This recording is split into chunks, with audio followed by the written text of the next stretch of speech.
Most men have experienced this, even if they never had a name for it. You open up about something that's real, and something in the room shifts. The other man starts talking too soon, offers a fix before you've finished even explaining, or pivots the whole moment somewhere else. Nothing dramatic, and certainly not mean-spirited, but something in you quietly closes. And you realize this isn't a place I can actually be real. I've been on both sides of that moment, and honestly, I've probably been the one who closed the other guy down more times than I'd like to admit. I want to be clear on something here before we go any further. This isn't about calling men out.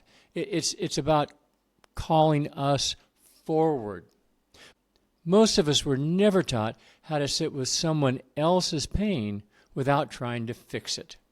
We weren't shown how to let another man lead the emotional pace, or how to offer presence instead of opinion. Now, I wasn't taught that, and I doubt that you were too. I had to learn it the hard way, usually by noticing that the man I was trying to help had gone quiet, and I had missed why. So let's talk about why these mistakes happen. It's not malicious. It's just because we're not trained. These are reflexes. Now, reflexes built from how we were raised. How were we raised? Well, we were raised that silence felt dangerous, and so we fill the silence. Emotion. We were taught that emotion is weakness, and then we feel weak when we're expressing it. So we redirect emotion. We were raised to either be the smart one or the helper, or in many cases, both. I was the helper. So we perform that role instead of just being man to man, being human in a very human situation. Now, I did this for years. Still, I had to learn that sometimes the most helpful thing is to just shut up and stay in the space. There are 6 ways that we, men, especially men, derail real conversations. So let's go through those. 1 is steering the direction back to your own story. So you relate to what the guy is saying. You go, oh, yeah. That reminds me when I, blah, blah, blah, blah, blah, blah, blah, blah, blah. Now, your intent is connection. It certainly has been for me. I know when I would go that way, I wanted the guy to see, oh, I get it. I've been there. I understand. But that was my intent. The impact, you just reached out, grabbed the mic, and took the mic away from him, and now he's sitting there quiet, and you have the floor. Number 2, redirecting to a safer ground. When it gets heavy, somebody's talking about something very real and maybe very uncomfortable. Well, you get uncomfortable, so you pivot. Hey, anyway, how's work going? How about them Cowboys? We just get out of what we feel is a danger zone. And what does he hear? He hears that the truth is too much for you. Let's not stay there. And the other thing that he hears is that his truth is not respected. Number 3, we jump to solutions or fixes. So he starts to share. You're already looking for the insight or fix. Now, I was guilty of this for years, and the older I got, the more guilty I became. Premature advice says, your pain is a problem to be solved, not a truth to be heard. I'm not listening to you, the man. I'm hearing the problem. So, we're kind of wired that way. We seek out problems. But that's not what he heard. He heard is that nobody wants to hear it. Maybe he hasn't got there yet. Maybe you don't understand it yet. There's lots of things here. So truly, let him finish. Let him get to where he needs to go before you interrupt with your solution. It may not be the right solution at all. Number 4, dominating the airspace. Men with a lot of experience, and that would be almost all of us. We're getting older, so we just have the years out there, and men who've been in a leadership role. And I include myself in that on both sides. I've got a lot of years of management, and probably one of the oldest guys here. I'm in my mid-70s. So, oops, you talk too much, darn it. Just explain things in too much detail. You just go on and on and on, and you take up all the space all the time.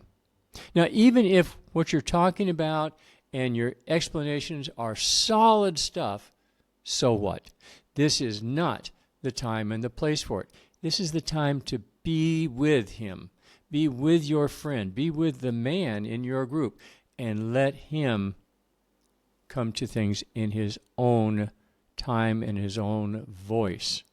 So let the silence breathe. Now, here's the other side of that. Most men, I mean most, me, you, most of us, are not trained to get to the point on a tough emotional issue. They will circle around the problem. They'll go do laps and laps and laps, and you might go, let them. Look, that's training that we never got. We didn't get either side of this thing. We didn't get trained on how to help people and let the silence breathe. We didn't get trained on how to get to the point quickly. So let the guy do a few laps, okay? Number 5, impatience with a different perspective, impatience with a different point of view. Now, this is really the most often you'll see it in where you've got old men and younger men, and the younger man will say something, and you disagree with it. So, okay. And what the problem is here is then you cut in. That's not how life works. Okay, even if you're right, you know what? Your tone is dismissive. You tell them that their perspective, their insight, their view doesn't matter. It doesn't count. You just told them, you can say all these things, they're good and valid if they agree with me. If I agree with it, yeah, good for you. But if I don't agree with it, well, you're just a young'un. What do you know? Number 6, turning pain into performance. Now, this is especially commonplace in a group setting. Now, for many of us, we may not have been in like men's groups, but we've been in plenty of work groups, sometimes just guys hanging out. And if somebody says something, even in a work group, there's always a pressure to say the right thing, to sound wise, to get the right answer, and ignore that pressure. Now, the man who opened up, now he feels like a project. He's not a person. He's your project or the group's project.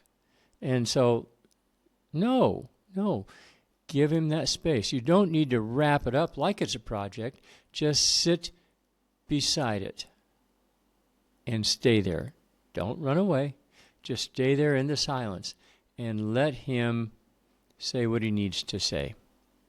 So these are the 6 things that we do. So those are all the bad things. Let's talk about the good things. What does grounded support actually look like?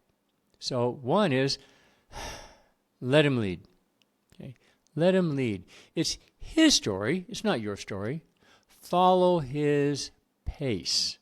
Let him talk. Let him rest. Let him be quiet. Let him think. And resist that urge to kind of move things along. Number 2, ask. Ask before you offer. This is huge. Would it help to hear what works for me?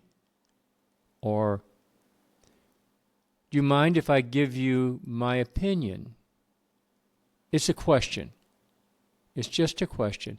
And that one question says, I respect I respect the process, and everything changes.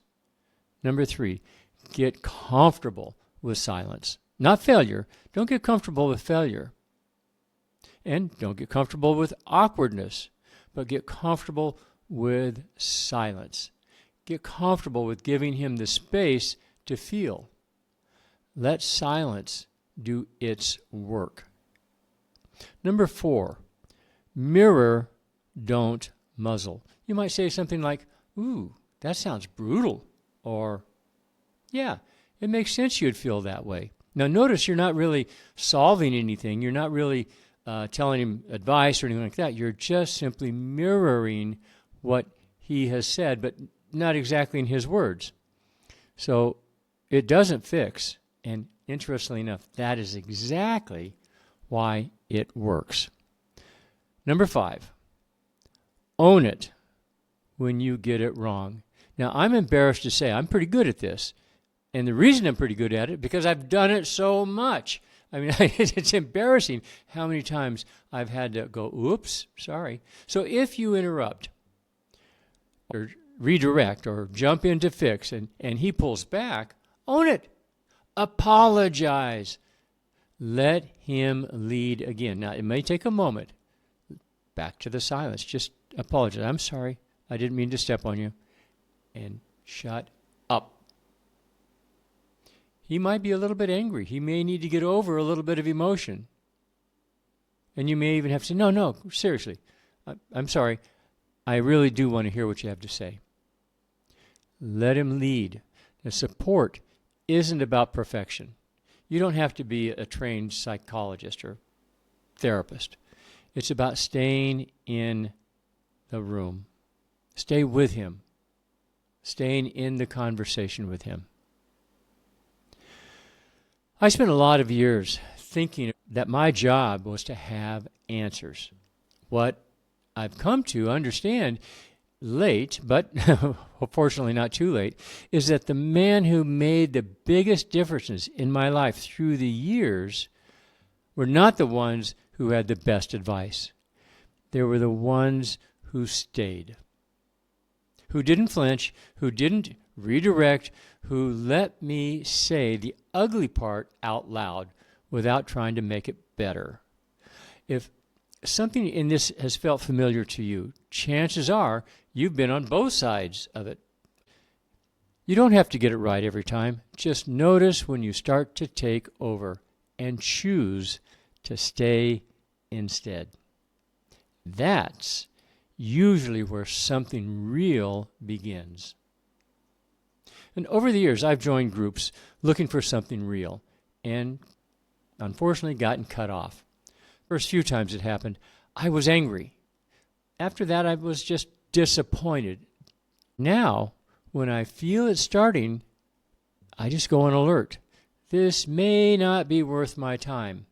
And if a couple tries, don't change it, I don't try to fix it. I just quietly leave. That happened to you?